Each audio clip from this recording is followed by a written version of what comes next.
Morning, everyone. Impressive crowd. Thanks for being here. I want to talk a little bit about my new book and how it fits with the idea of network states. That's the book, World Builders, came out in 2025. The book has one main idea. When we think about geopolitics, there's two ways to think about it.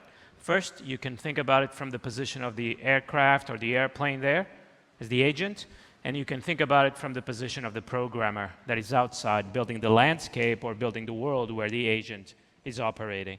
Obviously, the best perspective is the perspective from the outside. We have to realize that the world is a lot more constructed, a lot more virtual than we normally think.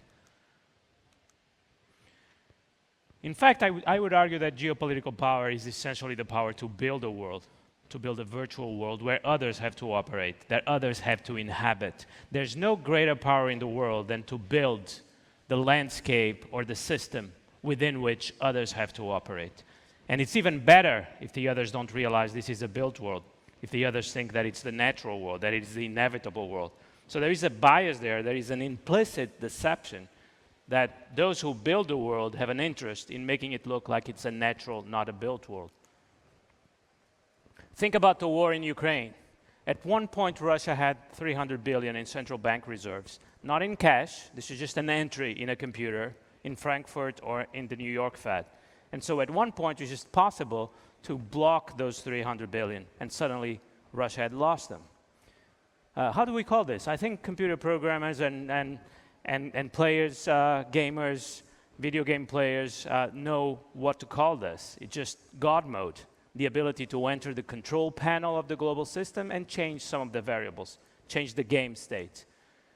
God mode is my definition of geopolitical power. Political power is playing the game. God mode is changing the variables of the game state through the control panel of the game. Now, if you build the game, you have access to the control panel. If you build the dollar system, you have access to the control panel of the global monetary system. Builders, people like you here, have to realize that you're not just building some gadgets. You're building the framework within which human life and political life take place. I think the network state is a good example of rising to that perspective of the programmer rather than just the perspective of the player. Your opponent is playing a video game, you are coding it. A superpower codes the game. A normal power plays the game. How does this fit with network states? Well, I think network states is the next stage where you realize that political states, superpower, are really network states. And so power has to be inside the network. Power has to be decentralized. Power has to be democratic. And you only get efficiency and democracy if you build a state as a network state.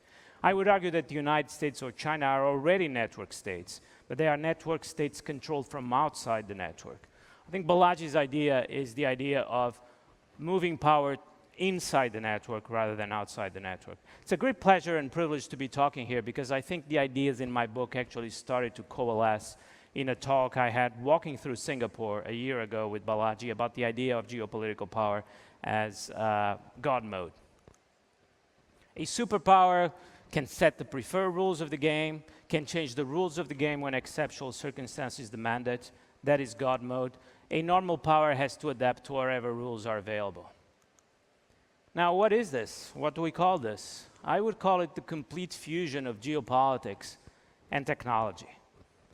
Geopolitics and technology in my book are synonyms. There is no difference between geopolitics and technology. You have the technological system and the political system. Donald Trump's inauguration.